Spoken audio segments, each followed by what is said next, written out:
Hey everyone, I'm Jeremy Kraybill. I'm the entrepreneur in residence at MAP, and what does that mean? Well, I'm a volunteer. I started working with the MAP team pretty close to the beginning, about in the first year, and I've donated a small amount of my time over the years to the program as a mentor and on the selection committee, and had the opportunity this year to get more involved. And what that means as entrepreneur in residence is that I live with the MAP team.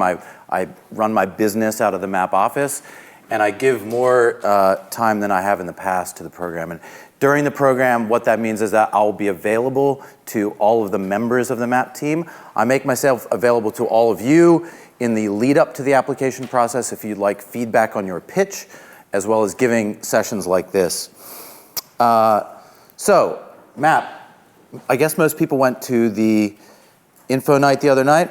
Applications are now open, and what we're talking about is the deadline for the paper applications of 17th of April.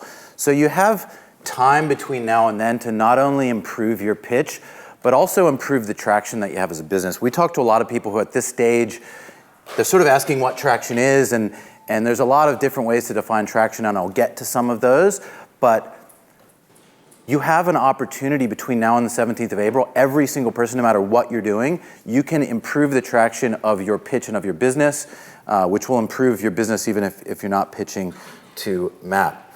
A couple other points. So I'm really excited. I think this news sort of went under the radar, but as I think a lot of you know, previously MAP had a requirement of 5-year alumni and staff of our qualifying faculties, and we have dropped that requirement. It was very late news in the lead up to the application process, but we're really excited about that. We're really excited to have a lot of people in the room who probably weren't eligible in the past. In fact, I'd sort of like a show of hands. How many of you, this is the first year you became eligible because of the 5-year requirement being dropped? So we've got a bunch of people. We're still trying to get the word out on this. This was under the radar news, and it came right at the last minute because of our approval process, unfortunately. So if you can do us a favor and just let people know, there's a lot of people out there who are still associating MAP with the 5-year requirement. The other piece of information that we would like your assistance with is we have noticed that I think part of it is because of these terms like entrepreneur and startup. I spoke for a while at the info night about one of the great things about MAP compared to the average commercial accelerator is that we don't take equity in your business, and we do not solely measure our success as a program on financial returns. And so what that means is we have the freedom that a lot of commercial incubators and accelerators do not have, in that we have a much more open-minded idea and a broader definition of what the total return of this program is to the university, to Melbourne, and to Australia. And so what that means is the types of teams that we want to see.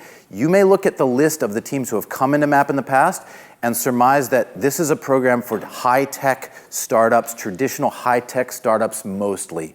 And that would be sort of reasonable based on the teams that have gotten in the past. The reason that we have that mix of teams is because that's who's applied to MAP in the past. And this term startup, we have a pretty broad definition of what that means. We are open and very encouraging of not-for-profits to apply, for social enterprises to apply, for weird and wacky businesses that wouldn't get the time of day in traditional venture capital to apply, for businesses that don't have a goal of becoming a billion-dollar business eventually. We are very encouraging of that. We would like to see much more of it. And so I'd like to ask for your help in getting the word out on that as well, because it's something that is going to take time, and it's sort of a branding, and people think of startups and what they see out of Silicon Valley, and they have a very specific idea of what that is, and that's valid, but our idea of it is much broader. And that's a great thing for this program, and that's one of the reasons that I've become heavily involved in this program, is I really believe in what we are able to do and the freedom that we have as a non-commercial accelerator. And this is something that I think it's great that everyone in this room is able to take advantage of. Even for the folks who don't get into the startup accelerator that we run at MAP, we are running more events than ever this year across a very wide variety of topics, and we want you to be involved. We love seeing people who didn't get in the past stay involved, apply again. We've had numerous people who have applied multiple years. We love seeing that.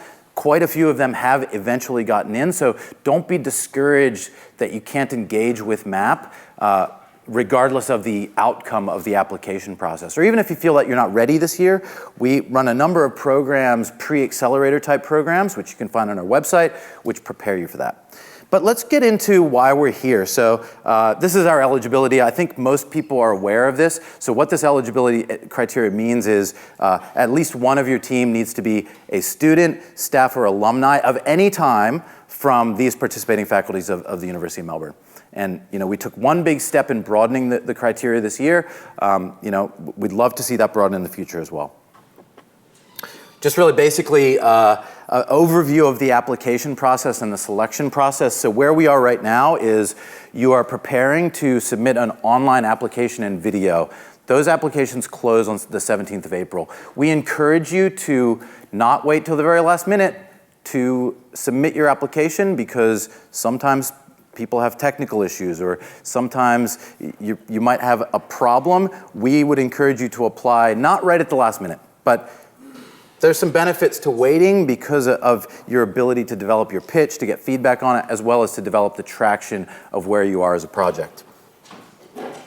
Of that, we would expect, so last year we had approximately, 63 applications, something like that. This year it's probably going to be close to double than that, we hope, because we've expanded the scope of the applications. We then select of those online applications, which is a very simple form and a 3-minute video. We select people to come and pitch in person. This will be some percentage of the folks who submit applications, probably somewhere between 20 to 50%, depending. We don't set quotas at any of these stages. So we're looking for people who are good, the pitches that we like and we think really have a shot.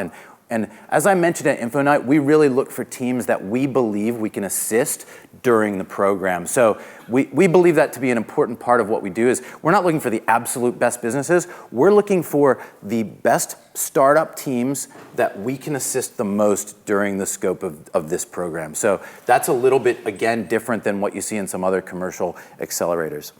After that, you will do your pitch. That is a 3-minute pitch. And then after that, we select of those pitches. Our mentors are in that room that night, and we make some selections. You're then brought into a MAP team interview. The people will make it to the next stage where you meet the team.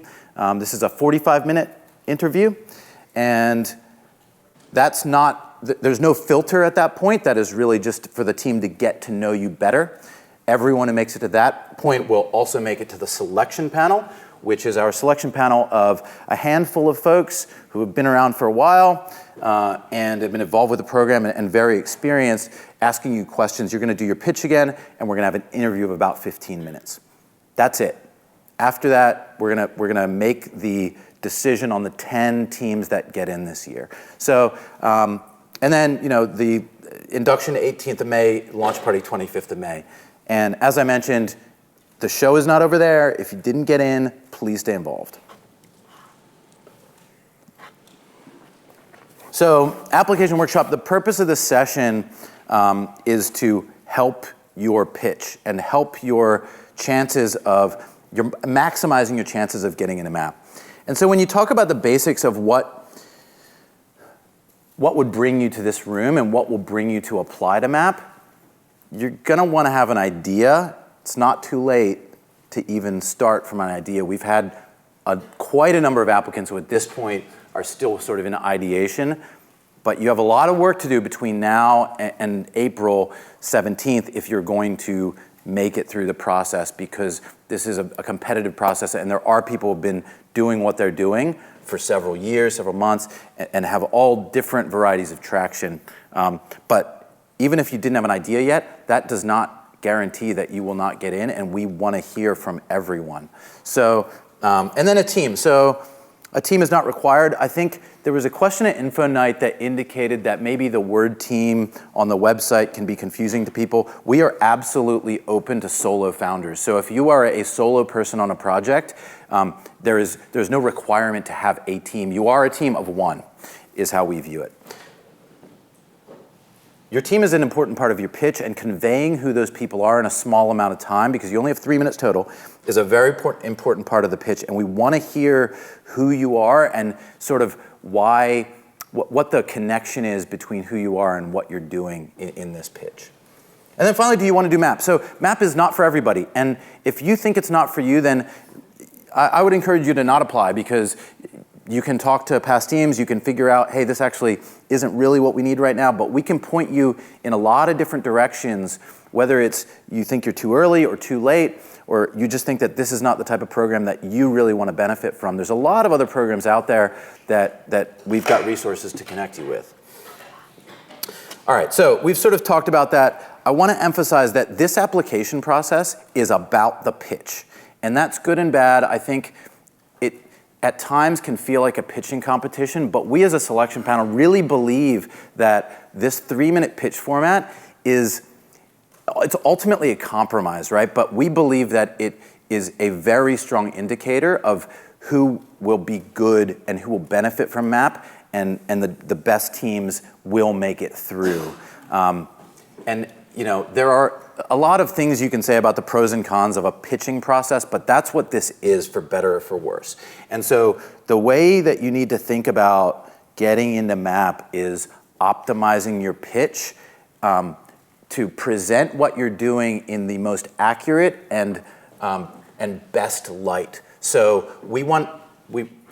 if your pitch is inaccurate in any way, that is a complete deal breaker. So that's not what I'm talking about. We're talking about being very clear and telling us what you're doing and telling us how MAP is going to benefit you, where you're going to next.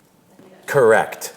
I don't know why that says that. These slides, I wrote them a couple years ago, and I just haven't edited them probably. So pitch night, there's no questions, 3-minute pitch. So you're gonna do your pitch in an online video. Your online video doesn't have to be the pitch, but I think it helps some people. But I wanna emphasize also in this process, we want you to be very individual. We don't wanna, like, seeing pitches that feel like they came off the Guy Kawasaki pitch mill is not what we're looking for. We're looking for unique pitches that convey who you are. And then selection interview, which is the pitch with an audience. So what we're talking about tonight is very much what is a good pitch and how do you come up with one. So like, this is my preferred format. Like I say, these are guidelines. You don't have to copy this and do it in order, but these are the things that I need to hear from your pitch. Who am I speaking with is the first one. Introduce yourself at the beginning of your pitch. I would consider that to be near mandatory. I want a 1 or 2 sentence elevator pitch on what you're doing. So a lot of different ways to describe that, but I want to know right up front, like, just in a very small nutshell, what you are. I want to hear who your team is. This can really be anywhere. I think you do really want to have a slide on team. You want to speak about your team. So I think the team slide, what I want to hear, and again, team, all of this information, you want to convey it in a very information dense way. You only have like 2 minutes and 45 seconds is sort of where you should plan your pitch probably. So you need to be very judicious about what you're telling me and what you're not telling me. When you're talking about team, I want to hear, I think the ideal team slide is like 1 sentence on each team member, or even a couple words that convince me that these people are connected to what they're doing, and hopefully what you're telling me about yourself encourages me that you can do it. So, but that's not always the case. If you've got relevant experience, like just saying, if you're doing let's say you're doing an entertainment online movie thing, and you say, this is founder A, was a manager at Netflix for 2 years. Like, that's all I need to hear, that's enough. Don't tell me anything more, that's it. If you are students, I still want to hear your connection and your role within the team. This is founder A, excellent developer, just graduated in computer science, whatever that is. And so what we're looking for is the connection and ability to execute. Traction. So traction is probably the most important part of your pitch. It is telling us where you're at. That's what traction means. Where are you at as a project? Where are you at as a company or a business or not-for-profit? And no matter where you are in the continuum, you should have something to say about that. So I want to know absolutely all accomplishments that are relevant and that can be summarized easily. So if you're sort of later stage compared to the companies that we see, we are talking about things like last year we did $150,000 in sales.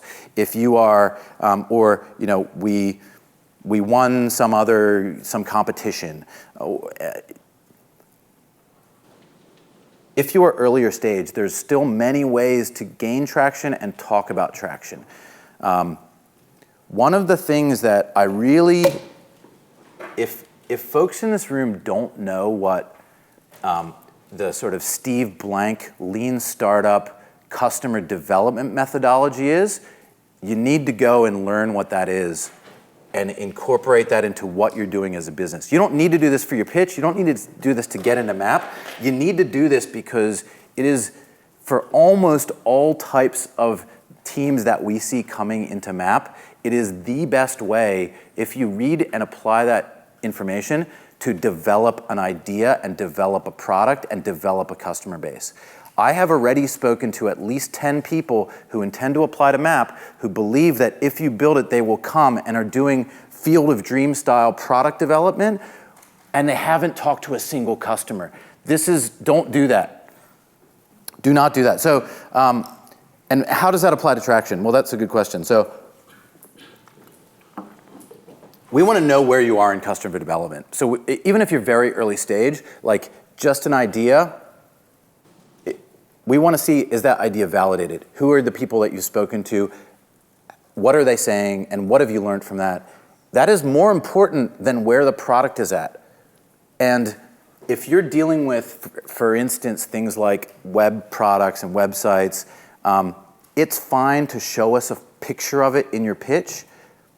No one's ever gotten in or not gotten into MAP because of a picture. And what we care about much more than the visual state of your product, and visual state can be informative, especially if you're dealing with like physical things. It's cool to bring something along and show it. That's cool and it's good. But what we care about much more is sort of where are you traction-wise, which really doesn't have a whole lot to do with product development, has a lot more to do with customer development. So that's traction. I feel like we're probably going to get a lot of questions about traction, and that's fine. We always do, because it's sort of a loaded term. You do not have to have sold anything to get into MAP. In fact, I would say the majority of our teams probably at the point they got into MAP had not sold anything. So this is not what we're talking about with traction, but we are talking about tangible activities. So now, who your team is and is traction, I think in the typical pitch is actually later in the pitch. This is what you need to cover, not sort of when to cover it. There's a lot of writing on that. Again, try not to sound like you're from the pitch mill. Be individual and convey your story in the most effective way for what that story is. And that varies from person to person and team to team. So, problem statement. Usually the first thing that people talk about after like the elevator pitch and maybe your team. So what the problem is, and I think I talk about style in a moment, but it's very important to speak English when you are pitching. Like, speak normal conversational English. So avoid any sort of technical jargon, stuff like that. Your problem statement should be like a couple sentences that are obviously understandable, regardless of what you're doing. Even we've seen some very technical, like biotech, DNA type startups and stuff like that apply, and even no matter what your idea is, you can state it in a way that everybody in the room will understand it. And every part of your pitch should be something that every person in the room can understand, no matter what you're doing. So the problem that you're solving, how you're solving it, why you're solving it, how you found the problem, very important things to talk about. Again, you've got limited airtime, and I wouldn't be spending a whole lot of time on this. And try to relate it to real life if you can. Some things are a little abstract, but that helps. Market sizing is, I would say, after traction is market sizing, and there's two things with market sizing that we're looking for. It's what is the scale size of this opportunity? Again, because we don't optimize for financial returns, we're not trying to maximize. We don't care. We don't have a bar. You don't have to be $1 billion addressable market. We don't care about that. We just want to know what the size of the problem is that we're talking about and where you would be if you were number one for that as sort of just a benchmark. And this market sizing, this applies even if you're a not-for-profit, even if you are a social enterprise and your goal is not like market domination, you still have a market, which is the people that you will serve, the problems that you're addressing. We want the sizing for those sorts of things. And so the other thing that you convey when you talk about market size is that you know your market.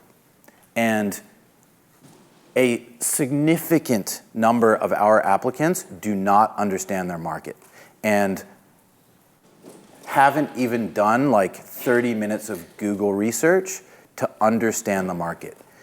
If you haven't done this, you need to do this, and you need to understand your market, and you need to be accurate in how you think about it and how you size it. We see some other common problems with market sizing. So,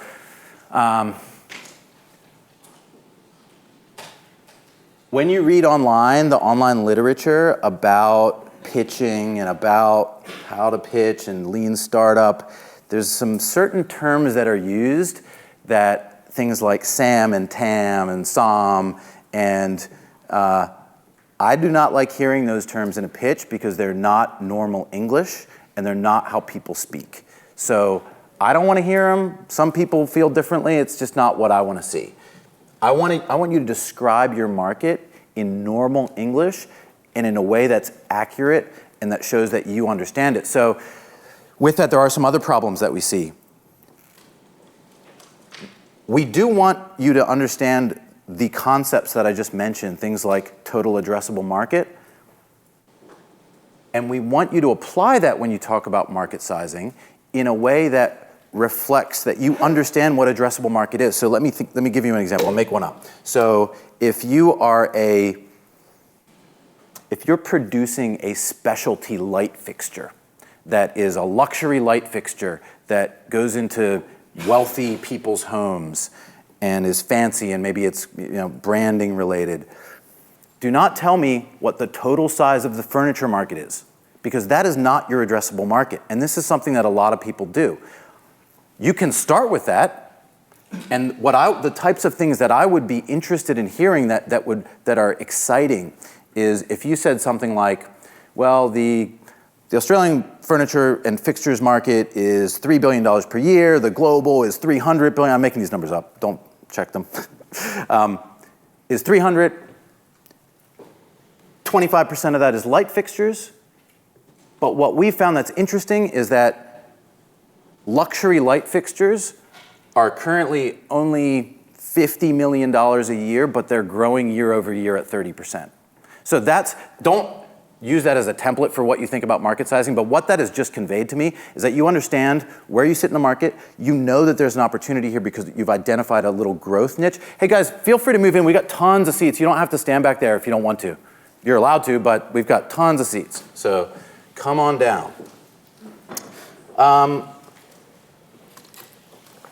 But what I'm saying with this is that you really need to understand who's really going to buy your product or use your product and who these people really are and have a realistic idea of that. The other thing that quite a few people still do that also conveys to me that you have not done basic research on what a good pitch is that you say something like, luxury light fixtures are a $1 billion a year industry, and therefore, if we got 1% of them, we would be doing $10 million a year, right? So you need to have a more practical approach to how you are thinking about the market and how you're attacking the market. So it's not always relevant, but we want to hear tangible plans if you have them on sort of how you're going to hit distribution and scale. Just having a big market isn't enough if it's not clear that all these people actually could be customers or ever would be. And we like to hear more realistic stuff. I think there's also going to be a bunch of questions about this, and I would encourage you to give those to us because, I think we can be a little bit close to the problem in terms of like the gap between some people's experience and understanding and what we see coming across. Huge variety in the pitches we see in approaching market size and ability to size the market. So we encourage tons of diversity in how you think about your market and the size of the market. We do not encourage you to not know your market. So this is important. It's an important distinction. Solution. So you've talked about the opportunity or the problem. You've talked about what you're doing to, the sort of size of the opportunity. And so now we want to know about what you're doing to address that, sort of what your solution is. I think most people don't really have a problem with understanding this concept. So the one thing that pretty much every pitch can do is at least tell us what you're doing and what your product does. However, we want to hear some other things that we don't always see. So something about not necessarily competition, it depends on what you're doing, but we want to know who else is in this space. And saying that you have no competitors is extremely rarely true, because there is always, if it is true, it may not be a good thing, because it may actually show that there isn't really a problem here that needs to be addressed. But you need to think about what else is in the space and what is a competitor as a much more broad question if you have arrived at the conclusion that you have no competitors. So if you're doing something that isn't currently done today, you're trying to address some problem. However people solve that problem today is your competitor. And that might be our competitor is like, they're misusing some other product, or they're overloading it, or Coca-Cola had a big shift in strategy where they stopped thinking about their competition as Pepsi and they started thinking of it as water and coffee. So it's sort of that mindset shift that we're talking about. It's good to talk about who else is doing what you're doing, and what you're displacing is sort of part of what we want to know. And it also reflects that you understand the market. So we have had too many teams in the past come in and say that they are the first person to do something, and I have Googled it in the selection interview and have gotten a full first page of people who are doing exactly the same thing. So don't make that mistake, but you need to know what you're doing and what your market is.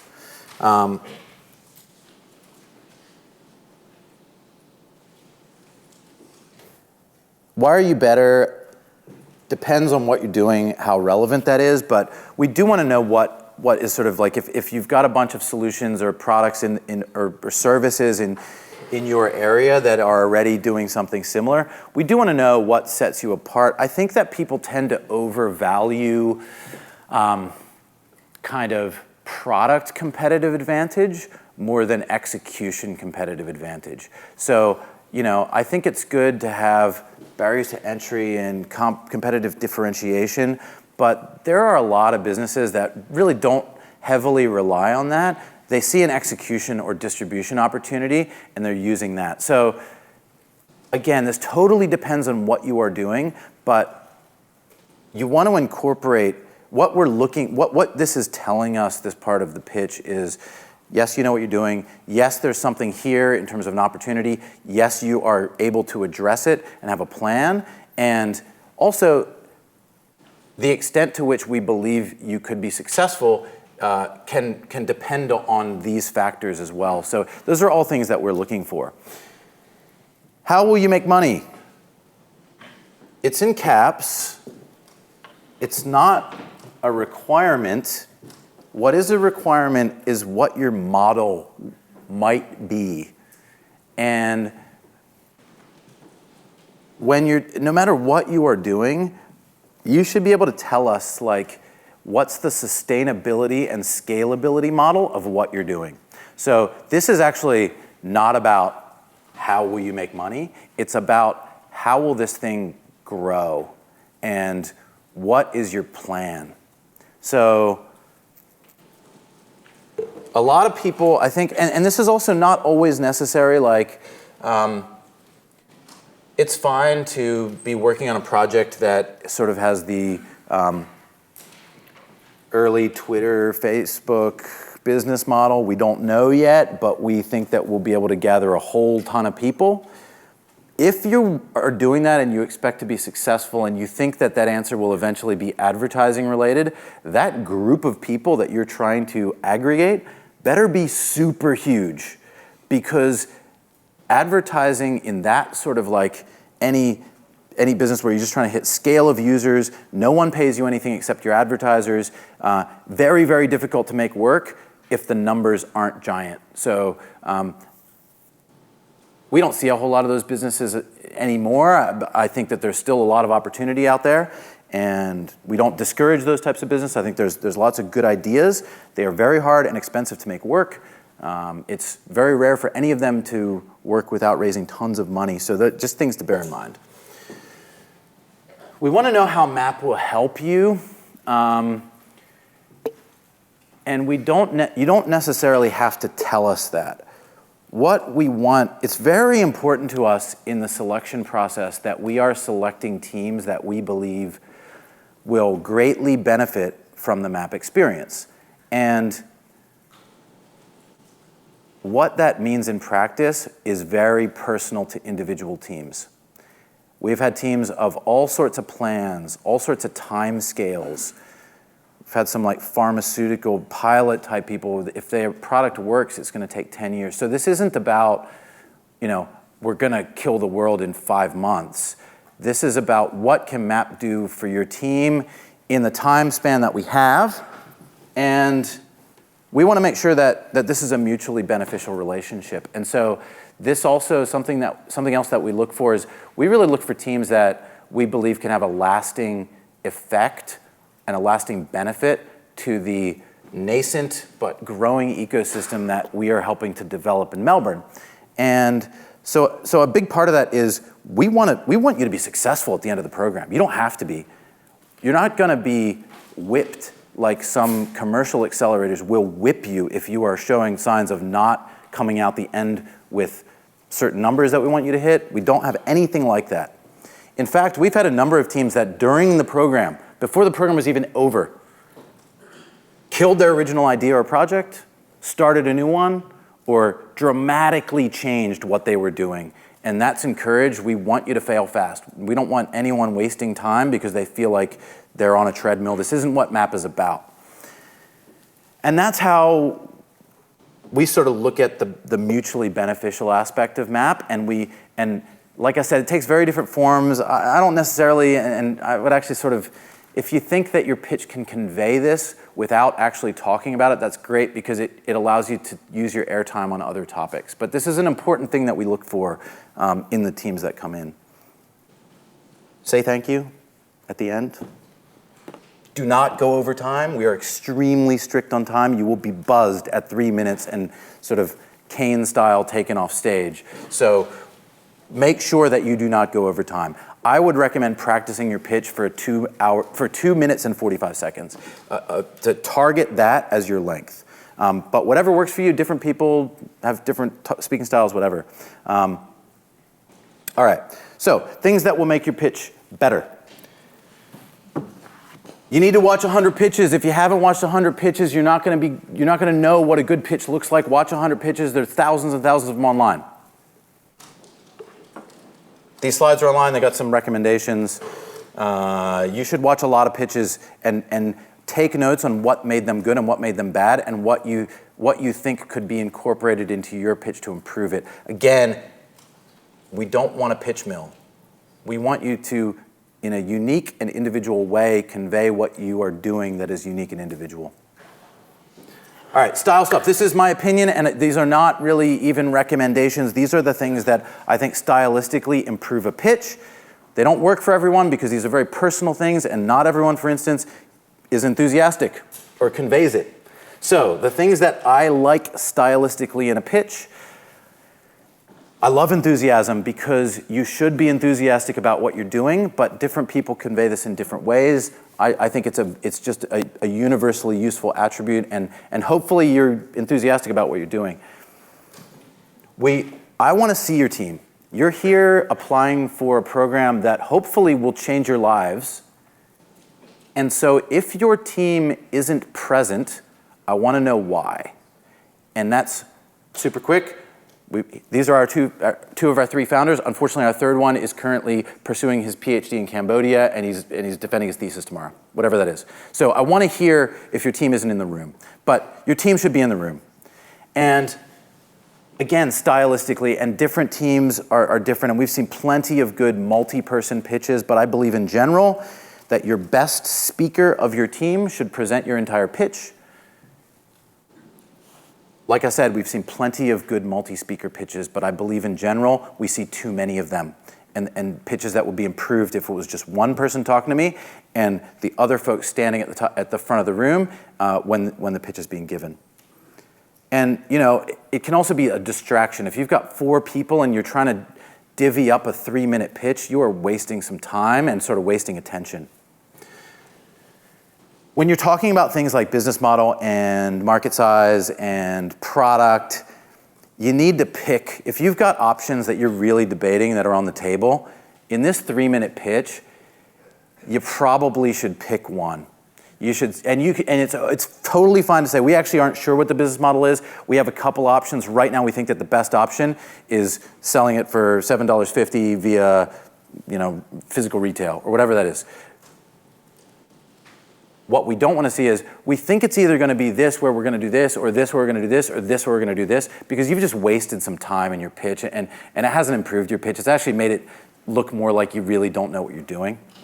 And don't attack us with data. We see people who I think consciously or subconsciously are attempting to impress us or maybe confuse us with stuff that no one would understand if they don't spend 30 minutes looking at a single slide. And there's no pitch that is improved by that. I think I've talked enough about being knowledgeable about your market. Personal recommendation, I don't like weasel words, things that are non-specific that say, well, we think it's big, and that's sort of where you go. You want to be as specific as possible. And in speaking style, I know that a lot of you, this might be your first or biggest public speaking opportunity. I would strongly encourage you to not read from a fully written speech. Cue cards are fine, but speeches that are read word for word are much less effective at conveying information than actually having a conversation with your audience. So again, not everyone can do this, and don't do it if you think you're going to mess up. But it will help you as much as you can just get up there and deliver and talk to the audience and look them in the eye, that this will help your pitch. Video is not allowed. So don't avoid video. It is not allowed in a pitch. Do not show us video. It is not allowed. The reason it's not allowed is it doesn't improve pitches. That's basically why it's not allowed.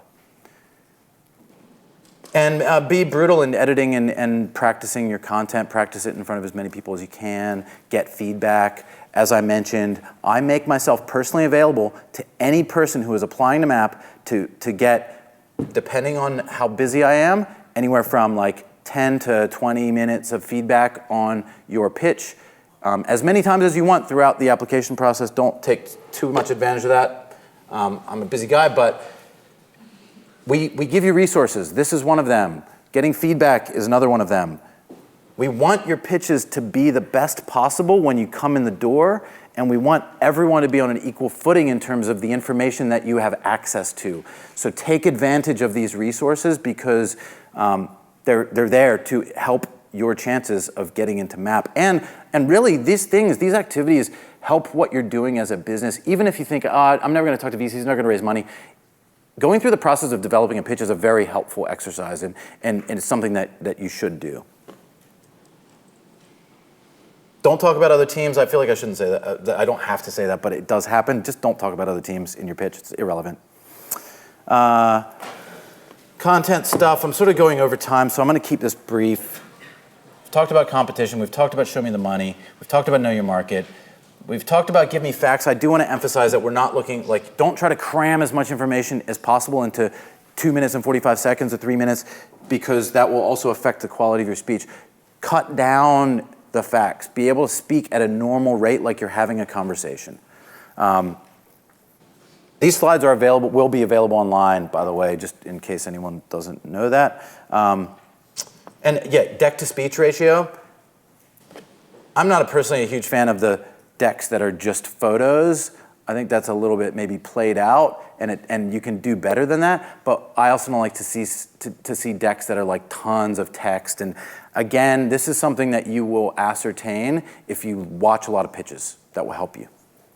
Sort of what your deck should look like. And stylistically, we have a huge gamut of quality, visual quality in the decks. I don't think this is super important. There are certain types of companies where this is super important, because if you're trying to be an online branding or marketing agency and you can't develop a good looking presentation deck, like that's probably an indicator that maybe you're in the wrong space. But we do want to see, the material that you're presenting and what you're telling us to be as good as possible, and that takes a lot of different forms. So again, watching a lot of pitches, I think will educate you on that. I think I've talked about this as well. These are sort of the things, some of the attributes that I believe that awesome teams have. So they know the problem, especially if they've worked on it or they've experienced the problem themselves. They know the solution. They are able to at least convince us that it's viable and that they can do it. They have a great team. We really, I think, a big part of our selection process, more so than traditional commercial accelerators, is the people. That we have teams where sort of the balance of what we're weighing when we're looking at you, like having an awesome team can accommodate or can help to address having like a less than optimal idea or pitch even. If we really believe in you as startup people who are gonna be great for this program and are gonna figure it out, even if what you're doing right now isn't that great, that's a very good thing. I say need the money here, but I've actually I think I've addressed this. It's not need the money. It's will clearly benefit from the map experience. So this is something that we really look for in a team. I've demonstrated that. I've talked about traction, and people are having a good time. Like, we want everyone to have a good time. Starting a company, a project, working long hours sometimes, it's not always a good time, but we're here to try to make this a good time. And it's something I really care about because I spend a lot of time in the office now since moving in, and so this is a personal space for me personally, and I want everyone in that office to be comfortable and having as good a time as possible. So something that's really important to me personally, and that I hope to be able to really bring to this intake. This is the first intake that I'm going to be living out of the office during the intake. Bad things, like I think I've again spoken about most of these. Having one founder. So having one founder, as I mentioned, is not a problem, but it does introduce some potential problems that we think about as a selection panel. So as a sole founder, you are a single point of failure. As a sole founder, you have a lack of diversity of opinion within your group, even compared to a two-person founding team, of how to do things, what you're doing, are you doing the right thing? And so these are potential obstacles that we think about when looking at single founders and sole founders. Do they have the tools to overcome those obstacles? Do they have a plan? I mean, maybe your plan is just, hey, actually, I am a sole founder right now, but my absolute first priority is adding this person to the team. That's fine as well. Not a requirement. There's other ways that we look at it, and we have absolutely let in multiple sole founders in the past. It is something to think about in your pitch if you're a sole founder. Pursuing a bad market, one of the issues that we see, especially with first-time founders who just graduated from undergrad at Melbourne Uni, is you've come up with this idea by sort of looking around and you don't have a whole lot of experience, and so you've come up with a hyper-local, too local idea that's too specific to university students that isn't really addressing a real problem because it's just what you saw when you looked out the window. And you need to broaden. Now, those aren't always bad ideas, just sometimes they're too local. And I think this applies to, the vast majority of pitches that we see are too narrow or short-minded in terms of ambition, where you can go with it and where you want to take it. We see a lot of pitches that are pitching about an Australian business when they should be pitching about a global business. We see a lot of pitches that are talking about a Melbourne business when they should be talking about an Australian business. We see a lot of businesses, a lot of pitches that are talking about doing something around university students when really this is a problem that all people have or some segment of people. I spoke to someone, I think they pitched once, who had an idea for Malaysian student grocery delivery to University of Melbourne students. But when you speak to this person, they have identified a real problem that obviously applies to a much wider segment of non-English speaking recent immigrants to Australia who have like a grocery, or it's actually a thing delivery need, a thing purchasing need. So even that, which is laughable, you laughed, right? But there's something there. So all of your ideas, when you're talking about ideation, this is not an ideation workshop, but try to stretch them, try to expand them, try to make them more ambitious, and think about where, if this is really successful, where it could go, because almost everyone aims too low. And if you don't aim high, you're not going to get there. So again, it's not a requirement. It's just most pitches, I think, and the way that people think about their businesses could be more ambitious.